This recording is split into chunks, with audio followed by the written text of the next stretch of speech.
मणिपुर के जंगल में एक टुनटुनी चिड़िया अपने पति कालू कौवे और बेटी सुनहरी चिड़िया के साथ रहती थी। टुनटुनी चिड़िया की बेटी सुनहरी चिड़िया कक्षा 5वीं क्लास में पढ़ती थी। वह अपने जंगल में निजी स्कूल में पढ़ा करती थी। एक दिन की बात है, सुनहरी चिड़िया की सहेली पिंकी चिड़िया सुनहरी से बोलती है, सुनहरी, तुम्हें पता है जंगल में एक कुल्फी का दुकान खुला है जहाँ ठंडी ठंडी कुल्फी बिक रही है। चलो ना, आज हम भी लोग ठंडी ठंडी कुल्फी खाकर आते हैं। पिंकी, चल आज हम भी लोग ठंडी ठंडी कुल्फी खाकर आते हैं। फिर सुनहरी चिड़िया अपनी सहेली पिंकी चिड़िया के साथ जंगल में कुल्फी खाने जाती है, जहाँ बंटी कबूतर बांस की ठंडी ठंडी कुल्फी बेच रहा था। कुल्फी ले लो, कुल्फी ठंडे ठंडे बांस की कुल्फी ले लो। अरे बंटी अंकल, आप यह कुल्फी कितने रुपए बेच रहे हैं? बेटा, यह कुल्फी 5, 10, 15, 20 रुपए बेच रहा हूँ। तुम कितने वाला कुल्फी खाओगी? बंटी अंकल जी, आप मुझे 2 10 वाला कुल्फी दे दीजिए। फिर बंटी कबूतर सुनहरी चिड़िया को बांस के बने कुल्फी खाने के लिए दे देता है। सुनहरी चिड़िया बंटी कबूतर का बांस का कुल्फी खाकर बंटी कबूतर से बोलती है, अरे वाह अंकल जी, आपका यह बांस वाली कुल्फी बहुत ही मजेदार है। सचमुच खाने में तो मजा ही आ गया।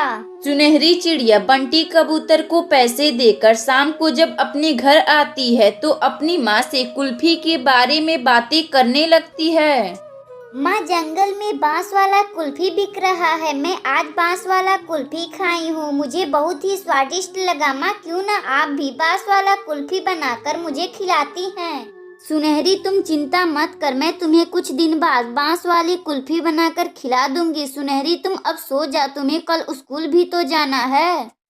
सुनहरी चिड़िया अपनी माँ की बात सुनकर वह सो जाती है। अगली सुबह सुनहरी चिड़िया अपने स्कूल चली जाती है और वहीं कालू कौवा अपने खेत में पानी डालने चला जाता है। कालू कौवा अपने खेत में लगातार 5-6 घंटे काम करता है और शाम को अपने घर आने लगता है। कालू कौवा अपने घर आ ही रहा था, तभी एक चील से कालू कौवा टकरा जाता है। चील के टकराने से कालू कौवा को काफी चोट लग जाती है और कालू कौवा का वहीं मौत हो जाता है। कालू कौवा की मौत के बाद टुनटुनी चिड़िया और सुनहरी चिड़िया अकेली हो जाती हैं। इसी तरह 2 महीने गुजर जाते हैं। घर में पैसे कमाने वाला कोई नहीं था। फिर सुनहरी चिड़िया का पढ़ाई भी छूट जाती है। माँ, जंगल में अपना काफी कर्जा हो चुका है। सभी पक्षी अपना उधार मांग रहे हैं। बेटी सुनहरी, अब मैं इस जंगल में कहाँ काम करूँ कि उन लोगों का कर्जा दे दूँ। माँ, आपको तो बांस वाली कुल्फी बनाने आती है। माँ, गर्मियों का मौसम भी चल रहा है, क्यों ना आप बांस वाली कुल्फी बनाकर बेचती हैं। वाह सुनहरी, यह तो तुम बहुत ही अच्छा आइडिया दी हो। सुनहरी, मैं कल से ही बांस वाली कुल्फी बनाकर बेचना शुरू कर दूंगी। अगली सुबह से टुनटुनी चिड़िया बांस वाली कुल्फी बनाकर बेचना शुरू कर देती है। बांस वाली कुल्फी खा लो, बांस वाली कुल्फी, ठंडी ठंडी बांस वाली कुल्फी खा लो। टुनटुनी चिड़िया की आवाज सुनकर बहुत सारे पक्षी टुनटुनी चिड़िया की दुकान पर आते हैं बांस वाली कुल्फी खाने। चिड़िया, जरा मुझे भी अपना बांस वाली कुल्फी बनाकर मुझे देना तो जरा, मैं भी खाकर देखूं यह बांस वाली कुल्फी कैसा लगता है। टुनटुनी चिड़िया फिर अपना बांस वाली कुल्फी पक्षियों को खाने के लिए देती है। उन लोगों को बांस के बने कुल्फी बहुत ही स्वादिष्ट लगते हैं। अरे वाह चिड़िया, यह तो बांस की कुल्फी कितना स्वादिष्ट लग रहा है, खाने में तो मजा ही आ गया। टुनटुनी चिड़िया हर रोज अपना बांस का कुल्फी वाला ठेला लगाती थी और बांस की कुल्फी बेचकर अपनी बेटी सुनहरी चिड़िया के साथ खुशी खुशी रहने लगती है। अगर आपको यह कहानी अच्छी लगे तो वीडियो को लाइक करें और चैनल को सब्सक्राइब करें और बेल आइकन को दबाना ना भूलें। हमें कमेंट बॉक्स में बताएं कि आपको हमारी कहानी कैसी लगी।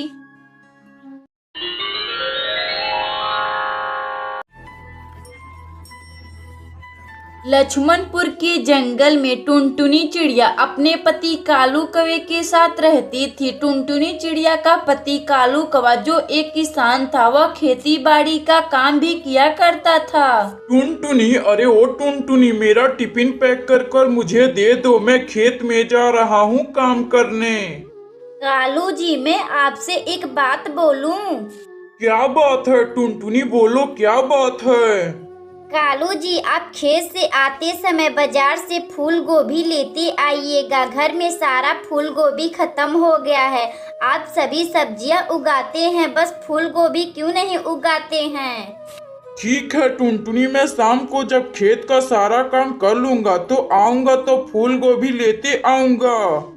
इतना बात कहकर कालू कौवा अपने खेत में काम करने जाने लगता है। कालू कौवा 6-7 घंटा लगातार काम करता है। अब मुझे फूल गोभी खरीद कर घर ले जाना चाहिए। टुनटुनी फूल गोभी का इंतजार कर रही होगी।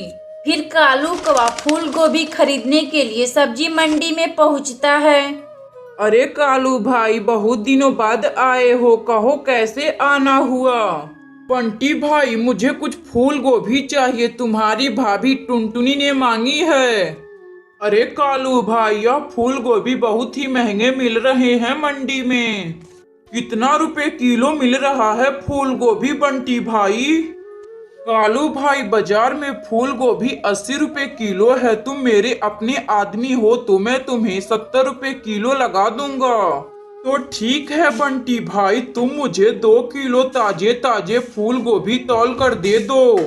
फिर बंटी कबूतर कालू कौवा को 2 किलो फूल गोभी तौल कर दे देता है। कालू कौवा उस बंटी कबूतर को पैसे देकर और फूल गोभी लेकर वहां से अपने घर चला आता है। टुनटुनी, बाजार में काफी महंगे मिल रहे हैं फूल गोभी, क्यों ना टुनटुनी हम लोग इस साल फूल गोभी की खेती करते हैं। हाँ कालू जी, यह तो बहुत अच्छी बात है। फूल गोभी की सब्जी बहुत ही स्वादिष्ट होती है। हाँ टुनटुनी, मैं कल ही जाकर फूल गोभी के बीजों को खरीद कर ले आऊंगा। अगली सुबह कालू कौवा फूल गोभी के कुछ बीजों को खरीद कर लाता है। उसे टुनटुनी चिड़िया और कालू कौवा मिलकर अपने खेतों में लगा देते हैं। इसी तरह कुछ दिन बीत जाते हैं। एक दिन कालू कौवा अपनी पत्नी टुनटुनी चिड़िया के पास आता है और अपनी पत्नी टुनटुनी चिड़िया से बोलता है, टुनटुनी, मुझे कुछ पैसे हो तो दे दो, फूल गोभी की खेत में खाद डालनी है। कालू जी, मेरे पास तो एक भी पैसे नहीं है, मैं आपको कहाँ से पैसे दूं? मगर टुनटुनी, फूल गोभी के खेत में खाद डालना जरूरी है, इसी वजह से फूल गोभी की फसल अच्छी होगी। कालू जी, मेरे पास तो केवल यह मंगलसूत्र है जो आपने मुझे शादी पर दिए थे। टुनटुनी, यह मंगलसूत्र तुम मुझे दे दो, मैं इसे गिरवी रख कर फूल गोभी में खाद डाल दूंगा। अगर पैसे होंगे तो मैं तुम्हारा मंगलसूत्र छुड़वा दूंगा। फिर टुनटुनी चिड़िया अपना मंगलसूत्र कालू कौवे को दे देती है। कालू कौवा उसे गिरवी रखकर अपने खेतों में खाद डाल देता है। मात्र कुछ ही दिनों बाद कालू कौवा का फूल गोभी की खेती रंग ला देती है, जिसे बेचकर कालू कौवा टुनटुनी चिड़िया का मंगलसूत्र छुड़वा देता है। कालू कौवा और टुनटुनी चिड़िया इसी तरह फूल गोभी को बेचकर खुशी खुशी रहने लगते हैं। अगर आपको यह कहानी अच्छी लगे तो वीडियो को लाइक करें और चैनल को सब्सक्राइब करें और बेल आइकन को दबाना ना भूलें। हमें कमेंट बॉक्स में बताएं कि आपको यह कहानी कैसी लगी।